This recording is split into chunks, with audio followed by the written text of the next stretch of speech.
సరే ఇక సహజీవనం అనే కొత్త కాన్సెప్ట్ వచ్చింది సార్. మన దేశ సంస్కృతి, మన ఈ దేశం ఏంటి, చూడండి మన ఉమ్మడి కుటుంబాలు ఇవన్నీ కూడా ఎలా వచ్చాము అలా సహజీవనం అనేది ఒక కాన్సెప్ట్ పెరిగిపోయింది సార్.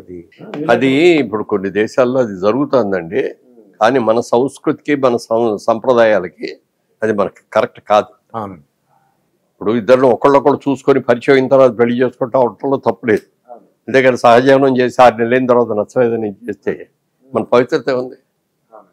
మనకు మొన్న ఏదో అన్నారు కన్యాదానం, ఏదో సీరియల్ చూస్తా, కన్యాదానం అంటున్నారంటే ఆ అమ్మాయి ఏమో బిడ్డతో ఉంది, ఈయనేమో అయింది, వీళ్ళ కన్యాదానం ఇది ఏంటండి నేను చేయరండి అంటాడు సీరియల్లో.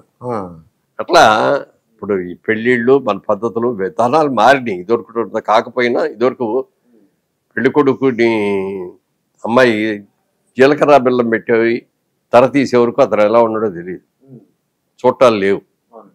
మరి నా అదృష్టం బాగున్నాడు వస్తే అదృష్టం అనుకునేవారు, బాగపోతే నా కర్మ అనుకునేవారు. అవునండి. అంతేగా అవి మారినాయి, పద్ధతులు మారినాయి. అబ్బాయి అమ్మాయి చూసుకుంటున్నారు, ఒకసారి మేము ఒకసారి పర్సనల్గా మాట్లాడాలి నేను అంటే మన వాళ్ళకి కూడా ఇది చేస్తాం, అవన్నీ బాగానే ఉన్నాయి. అంతేగాని సహజీవనం అనే దానికి మాత్రం నేను కూడా పర్సనల్గా అగేనిస్ట్, అది కరెక్ట్ కాదు. ఇంకా విడాకుల సంస్కృతి కూడా బాగా పెరిగిపోయింది. ఎందుకంటే వైఫ్ జాబ్ చేస్తుంది, హస్బెండ్ జాబ్ చేస్తున్నారు. మీ చిన్నప్పుడు మా చిన్నప్పుడు అయితే మగవాళ్ళు ఒకళ్ళే వెళ్ళేవారు అనేవారు. చేయటం అనేది కరెక్టే, మంచి పద్ధతే గారండి. ఇద్దరు ఉద్యోగాలకు వెళ్ళిపోయేటప్పుడు పిల్లలు సఫర్ అవుతున్నారు. అవునండి. పిల్లలు ఇంటికి వచ్చేటప్పుడు స్కూల్ నుంచి నాన్నారాడు అమ్మారాడు అక్కడెక్కడో చోట కూర్చోబెట్టి ఎక్కడ ఉండండి అంటారు. వీళ్ళు వెళ్ళిన తర్వాత అప్పుడు గవ్వ వీళ్ళకి వంట చేసి వీళ్ళు పెట్టాం. ఇవన్నీ అంటే ఉంటాయి, ప్రాబ్లమ్స్ ఉంటాయి, తప్పదు. ఇవాళ రోజున ఇద్దరు వర్క్ చేస్తే తప్ప ఫ్యామిలీ గెటాన్ని కాలేకపోతాం. పిల్లల్ని మంచి చదువులు చదివించాలన్నా. మీ ఒకటి అడగాలని ఏంటంటే, అది చాలా మంది అనుకునే ఒక అపోహమో అనుకుంటున్నాను, అది అపోహ లేకపోతే నిజం మీరు చెప్పాలి. డబ్బు ఉంటేనే సంతోషం ఉంటుంది అంటారండి, నిజం సార్? అది డబ్బు ఉంటేనే మన సంతోషం ఉంటుంది అంటారా? డబ్బు ఉండాలి, డెఫినెట్ గా డబ్బు ఉండాలి. డబ్బు ఉంటేనే అంటే సమస్య లేకుండా ఉంటే డబ్బు ఉంటేనే. ఇప్పుడు జీతం ఇప్పుడు 1000 రూపాయలు జీతం వచ్చింది, 1000 రూపాయల్లో గెటాన్ని అవ్వలేవు. అవునండి. చాలా కష్టపడతాం, కోరికలు చంపుకుంటాం, ఇన్ని చేస్తాం. అయితే ఆ 1000 రూపాయలు తీసుకునే వాళ్ళు కూడా సంతృప్తిగా బతుకునే వాళ్ళు చాలా మంది ఉంటారు డబ్బుతోనే. డబ్బు అవసరంగానండి, మితంగా అమితంగా అక్కర్లా, మితంగా ఉంటే చాలు. ఏదో అమితంగా ఉంటే నాకు పెరిగిన కొద్దీ సమస్యలు పెరుగుతూ ఉంటాయి. సమస్యలు పెరుగుతాయి. చెట్టు గాలి ఎంత చెట్టుకు అంత గాలని, డబ్బు ఎక్కువగా ఉంటే కూడా చాలా సమస్యలు వస్తాయి. అది తెలియదండి పాపం. తెలియక ఏమంటారంటే డబ్బులు ఉంటే బాగుంటుంది అనుకుంటారు, కానీ బాగుంటుంది, ఎందుకు బాగోదు, అందరికీ బాగుంటుంది. కానీ సమస్యలు కూడా అలా ఉంటాయి. దాంతోపాటు కూడా మనం ఆనందం ఉండాలి. తర్వాత అది లేకుండా చేస్తే ఉపయోగం. మీ డైలీ చర్య ఎలా ఉంటుంది సార్? పొద్దున్న ఎన్నింటికి లేస్తారు? మార్నింగ్ నేను మామూలుగా 5:30కి లేస్తానండి. 6కి వాకింగ్కి వెళ్తాను. 6 to 7 వాక్ చేస్తానండి. 7కి మళ్ళీ ఇంటికి వచ్చి ఈటీవీ న్యూస్ పెట్టుకుంటానండి. కరెక్ట్గా ఈటీవీ న్యూస్ 7 రోజు చూస్తాను, అది కంపల్సరీ. మార్నింగ్ ఈవినింగ్ కూడా చూస్తానండి. ఆ టైంలో మా ఆవిడ కాఫీ తెచ్చేస్తుంది, కాఫీ తాగుతూ న్యూస్ చూస్తాను. అది అయ్యేటప్పటికి పేపర్లు వస్తాయి, ఆ పేపర్లో కాసేపు కూర్చొని చూస్తాను. అయిన తర్వాత మళ్ళీ 8:30 to 9:30 మళ్ళీ ఇంకొక గంట నడుస్తాను. సెకండ్ అంటే 3 ఇన్స్టాల్మెంట్గా 4 ఇన్స్టాల్మెంట్గా నడుస్తాను రోజుకి. మార్నింగ్ వాక్ 1 అవర్ అండి. మళ్ళీ 8:30 to 9:30 మళ్ళీ ఒక 45 minutes కానీ అక్కడ నడుస్తానండి. తర్వాత ఈవినింగ్ 4 to 5 నడుస్తానండి. భోజనం చేసిన తర్వాత ఒక అరగంట నడుస్తాను మళ్ళీ 8:30 to 9. 4 times వాకింగ్ అంటే 10,000 స్టెప్స్ పైన ఉంటాయేమో అయితే. 10గా అంటే మినిమం 10,000 అనేది పెట్టుకున్నానండి. జనరల్గా యావరేజ్గా 15,000 ఉంటాయి. ఒక్కో రోజు 20 నడుస్తారండి, 20,000 కూడా. ఎందుకంటే 2 రోజు కుదరకపోవచ్చు కదా, వాళ్ళ పొద్దున్నే ఏలూరు వెళ్ళాలి, కారులో వెళ్ళి మళ్ళీ రాత్రికి వస్తామంటే ఆ రోజు కుదరదు. అందుకని యావరేజ్గా 10కి తగ్గకూడదు, 15 మెయింటైన్ చేయాలి.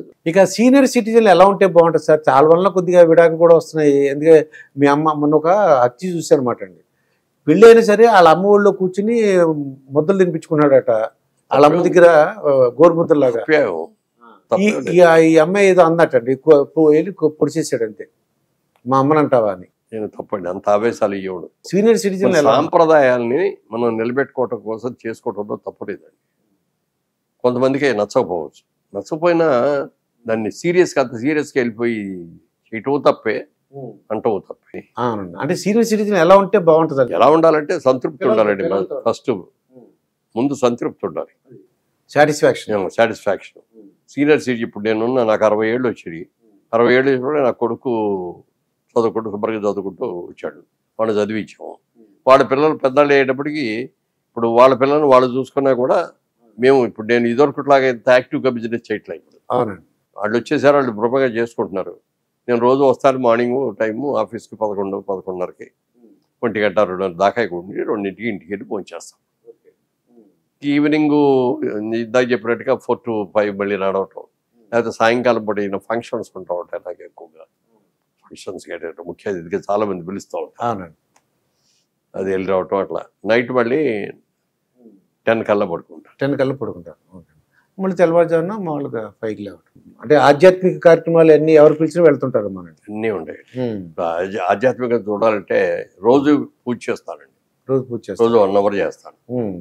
పూజ చేయకుండా బయటికి రాను, నెంబర్ 1. అలాగే అయ్యప్ప స్వామి దీనిగా దీక్షతోటి 36 సంవత్సరాలు వెళ్ళొచ్చాను. 36 సంవత్సరాలు కూడా 40 రోజులు 50 రోజులు దీక్షలో నేను చేశాను అట్లా. అలాగే సాయిబాబా, వెంకటేశ్వర స్వామి అన్ని కూడా. ఆయన మీ టీటీడీ చైర్మన్ కూడా ప్రజలు మీ అభిమానులు వాళ్ళు అన్నారు అసలు వచ్చేస్తారు కూడా. లాస్ట్ చంద్రబాబు నాయుడు గారు ఉండగా వచ్చేస్తారు అనుకున్నాం. ఆల్మోస్ట్ పేపర్లో వాటిలో కూడా న్యూస్ వచ్చింది. మీ ఇలాంటి అభిమానులు మేము అనుకున్నాం. మా గురుగారు టీటీడీ, ఎందుకంటే అదే అందరూ ఎక్స్పెక్ట్ చేశారు. అంటే అంత తేలిక కాదు. చంద్రబాబు నాయుడు గారిని అప్పుడు అడిగితే ఏమన్నారంటే, నాకు ఇంకేం అడగండి, నేను మినిస్టర్ కావాలి, అది కావాలి, ఇది కావాలి, నేను అడగనండి, నాకు దేవుడు అంటే ఇష్టం కాబట్టి అవకాశం ఉంటే చంద్రబాబు టీటీడీ చైర్మన్ ఇవ్వండి అన్నాను. టీటీడీ చైర్మన్ వస్తుందని అనుకున్నామండి. నేను వెళ్ళినప్పుడు అడిగాను, నేను ఏమంటే నాకు ఏం మినిస్టర్ కావాలి, ఇది కావాలి, ఇది కావాలి, ఏం లేదు, అవకాశం ఉంటే, నాకు చిన్నప్పటి నుంచి దేవుడు భక్తి అంటే ఎక్కువ కాబట్టి టీటీడీ చైర్మన్ ఇవ్వండి అంటే, చూద్దాం అన్నారు. 4 సార్లు 10 సార్లు అడిగాను.